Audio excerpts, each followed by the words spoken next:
Hello जी, नमस्कार, सलाम, सत श्री अकाल। Wish you all a very warm welcome to my channel. मैं आपका अपना डॉक्टर सचिन कपूर आपके लिए study guidance with me series का चैप्टर नंबर 1 का एपिसोड नंबर 6 लेकर के आया हूं। इसके पहले के वीडियोस जो है चैनल पे अवेलेबल हैं, वो आप ज़रूर देख लीजिएगा। अगर आप किताब खोलेंगे तो चैप्टर नंबर 1 जो है that is functional organisation of the human body and control of internal environment, ये सारी चीज़ें हम डिस्कस कर चुके हैं। ठीक है जी, चलिए तो अब हम आगे बढ़ते हैं और लाइन बाय लाइन एक एक चीज़ को समझते हैं, एक एक पैराग्राफ को एक्सप्लेन करते हैं। ऑथर कहते हैं origin of nutrients in the extra cellular fluid, जो कि बॉडी का इंटरनल एनवायरनमेंट है, उसमें न्यूट्रिएंट्स आते कहाँ से हैं? न्यूट्रिएंट्स क्या हैं? ग्लूकोज है और ऑक्सीजन। तो पहले जिक्र किया गया है रेस्पिरेटरी सिस्टम का। फिगर 1.1 जो हम डिस्कस कर चुके हैं, it shows that each time blood passes through the body it also flows through the lungs. Heart ने ब्लड पंप करा, लेफ्ट वेंट्रिकल ने ब्लड पंप करा, राइट वेंट्रिकल ने ब्लड पंप करा, बॉडी टिश्यूज की तरफ भी ब्लड जाएगा और लंग्स की तरफ भी जाएगा ऑक्सीजनेशन के लिए। So it also flows through lungs. The blood picks up oxygen in the alveoli, thus acquiring the oxygen which is needed by the cells.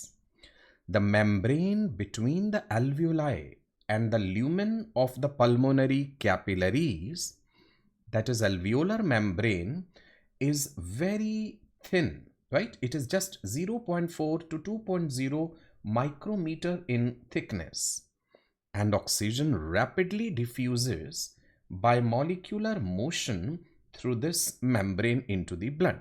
Simple language में समझते हैं. Suppose this is an alveoli. Alveoli are lined by simple squamous epithelial cells, type 1 cells. These are simple squamous epithelial cells. अब imagine करिए इनके सामने से एक blood capillary होकर के गुजर रही है।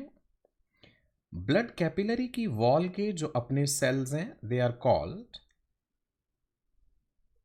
ब्लड कैपिलरी के ये जो सेल्स हैं, these are called endothelial cells. These are endothelial cells. ना, ये जो मेम्ब्रेन बन गई है, that is endothelial cells of the blood capillary and the squamous epithelial cells of the alveoli, इसको कहा गया है alveolar membrane. This is alveolar membrane, also called respiratory membrane. So oxygen alveoli से डिफ्यूज करेगी और ब्लड में पहुंचेगी, carbon dioxide blood से एल्वियोलाई में पहुंचेगी। तो इसी चीज का जिक्र किया है ऑथर ने इस पैराग्राफ में। चलिए लाइन बाय लाइन समझते हैं। फिगर 1.1 अगर आप बुक में देखेंगे, it shows that each time blood passes through the body it also flows through the lungs. जब भी रक्त यानी ब्लड शरीर में घूमता है तो वो फेफड़ों से होकर के भी जाता है, बिकॉज लंग्स जो है उनका काम क्या है? Oxygenation of blood. ऑक्सीजन का पार्शियल प्रेशर एल्वियोलाई में ज़्यादा है, डीऑक्सीजनेटेड ब्लड में कम है, तो हर गैस अपने हायर पार्शियल प्रेशर से अपने लोअर पार्शियल प्रेशर की तरफ जाती है।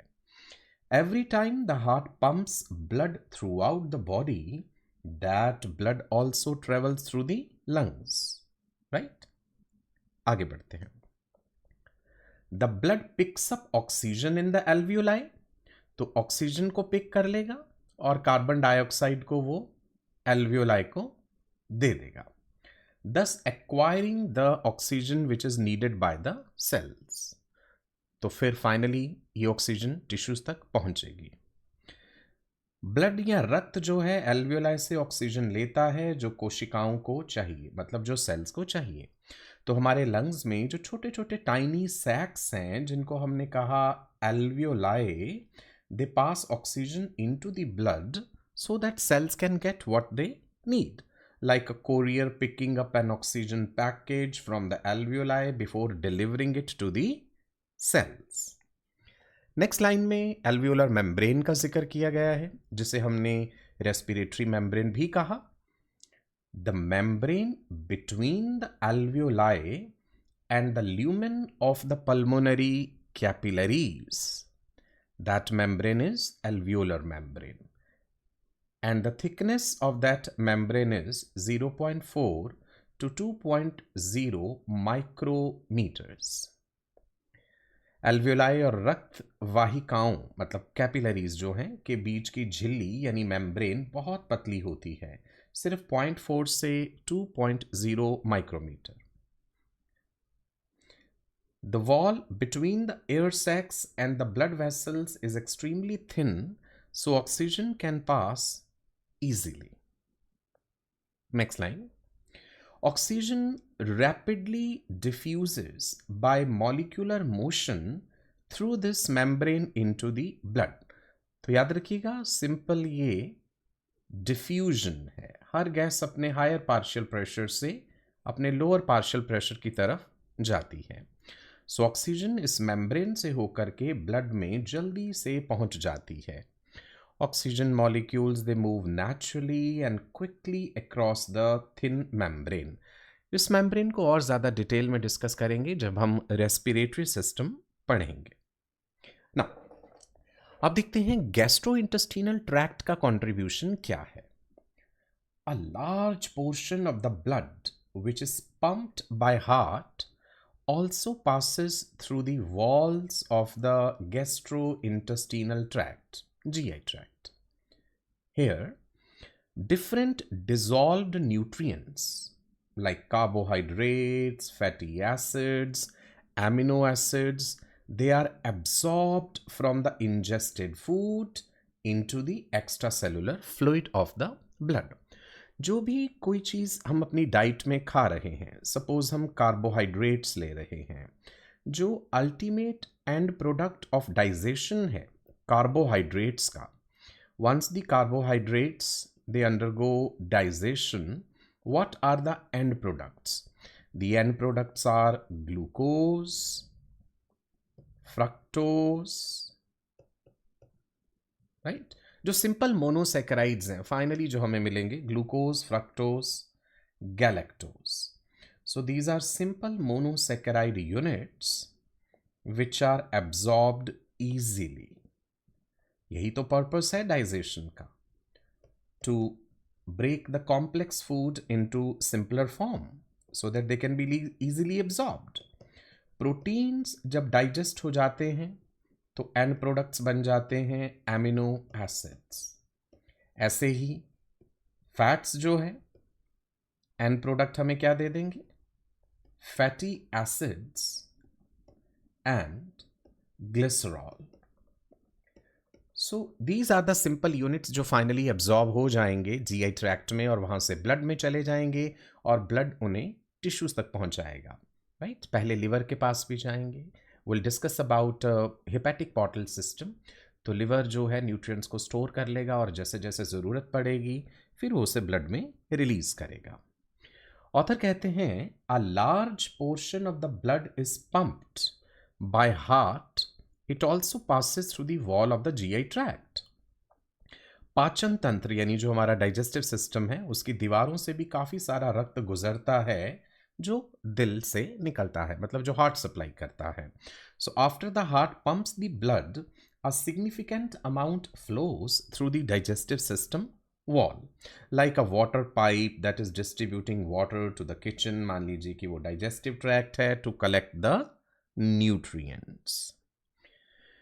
Here, different dissolved nutrients, including carbs, fatty acids, and amino acids, they are absorbed from the ingested food into the extracellular fluid of the blood.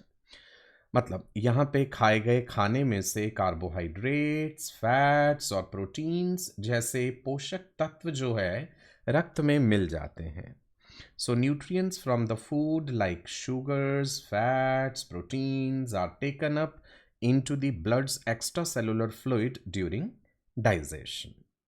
Next line, आगे जिक्र किया गया है liver and other organs that perform primarily metabolic functions.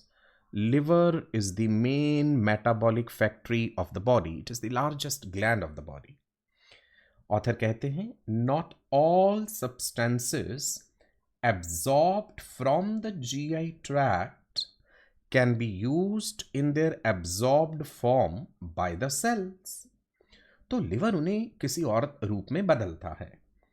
The liver changes the chemical compositions of many of these substances to more usable forms, and other tissues of the body like adipocytes, fat cells, GI tract mucosa, kidneys, and endocrine glands, they help to modify the absorbed substances or store them until they are needed. Liver also eliminates certain waste products which are produced in the body and toxic substances that are ingested. So remember, liver is the main metabolic factory of our body. It is performing variety of functions. Line by line समझते हैं. Liver and other organs that perform primarily metabolic functions. So not all the substances which are absorbed from the gastrointestinal tract can be used in their absorbed form by the cells. मतलब liver और कुछ और जो अंग हैं शरीर के, वो भी मेटाबॉलिज्म करते हैं। हर पोषक तत्व सीधे वैसे ही काम नहीं आता जैसे वे पाचन में अवशोषित होता है। So many nutrients which are absorbed from digestive system cannot be directly used by the body cells. They first need to be modified, like the raw materials that are needed to be processed in a factory before being used. तो liver उनकी processing करता है। क्या करता है liver? Liver changes the chemical composition of many of these substances to more usable forms. So liver इन पोषक तत्वों को ऐसा बदलता है कि शरीर उन्हें आसानी से इस्तेमाल कर सके. So liver is acting like a chemical plant that is transforming the nutrients into the forms that bodies can actually use. For example, like turning a crude oil into petrol for vehicles. तो liver ये conversion भी करता है. इसके अलावा और भी body tissues हैं जो इसमें इन्वॉल्व हैं. And other body tissues like fat cells, gastrointestinal mucosa, kidneys, endocrine glands, they help to modify the absorbed substances or they store them until they are needed. या तो उसे मॉडिफाई करते हैं जैसे लिवर कर रहे हैं, या ये उसे स्टोर भी कर लेते हैं. तो शरीर के दूसरे अंग जैसे कि fat cells, what are fat cells called? Adipocytes. The fat cells are adipocytes. पेट की अंदरूनी परत, जीआई ट्रैक्ट म्यूकोसा को हिंदी में ये लिखा है, किडनीज और इवन हार्मोन बनाने वाली ग्रंथियां जो हैं, इन पोषक तत्वों को या तो बदल देती हैं या जमा करके रखती हैं. So other body parts either they help to change the nutrients into another form और they store them for future use when the body needs. Like adipocytes जो हैं वो एक्सेस ग्लूकोज को फैट्स में कन्वर्ट कर देते हैं. Like a warehouse is storing or repackaging the goods until the delivery is required.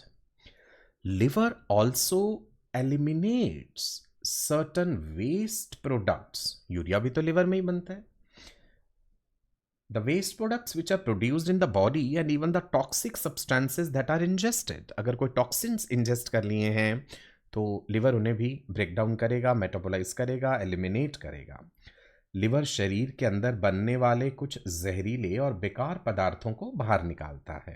So we can say that liver also helps to clean the body by removing harmful chemicals and wastes, like a filter that removes dirt and toxins from water. So liver is performing so many functions. Let's see musculoskeletal system का क्या role है.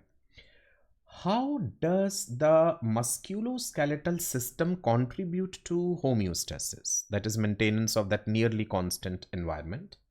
The answer is obvious and very simple.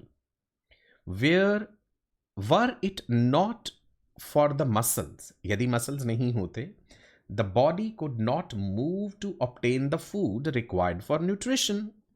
So the musculoskeletal system also provides motility for protection against adverse surroundings, without which the entire body, along with its homeostatic mechanisms, could be destroyed.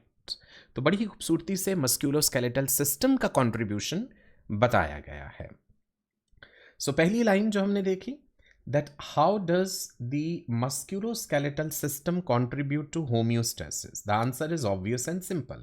मतलब मांसपेशियां और हड्डियां, ये जो system है, ये शरीर का संतुलन होम्योस्टेसिस बनाए रखने में कैसे मदद करता है, इसका जवाब साफ और आसान है. So this question is about how the muscles and the bones, they help to maintain body's internal stability. The answer is very straightforward. अगर मांसपेशियां यानी मसल्स ना हो, हड्डियां ना हो, तो शरीर खाना लेने के लिए भी नहीं चल सकता. देखिए, मूवमेंट एंड लोकोमोशन के लिए तो मसल्स हैं, बोन्स हैं. Muscles are essential for movement. Without them a person could not even get food for survival. Like a car without an engine, it cannot go anywhere to get fuel. The musculoskeletal system also provides for motility for protection against adverse surroundings. तो ये system हमें खतरनाक माहौल से बचने के लिए भी हिलने डुलने की ताकत देता है, प्रेडेटर से बचने के लिए.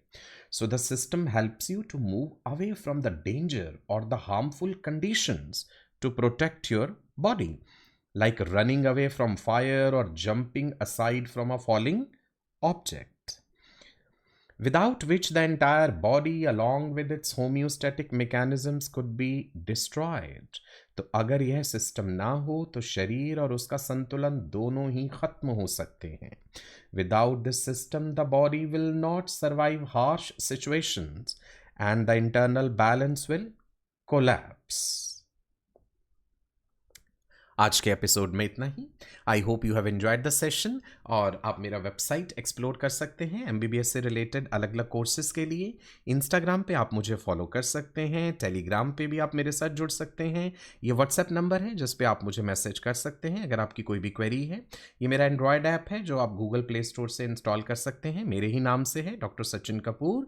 सो I wish you all the best for a very bright and prosperous future. Video को लाइक ज़रूर कीजिएगा, शेयर ज़रूर कीजिएगा और आपके कमेंट्स का मुझे हमेशा इंतज़ार रहता है. वीडियो का डिस्क्रिप्शन ज़रूर देख लीजिएगा, आपको कुछ इंपॉर्टेंट लिंक्स मिल जाएंगे जहां पे आप मेरे साथ जुड़ सकते हैं. नमस्कार, बाय बाय, स्टे ब्लेस्ड. याद रखिएगा, वर्ल्ड फेमस डॉक्टर बनना है and there is no shortcut to success. सफलता के लिए सीढ़ियां लेनी ही पड़ती हैं. धन्यवाद.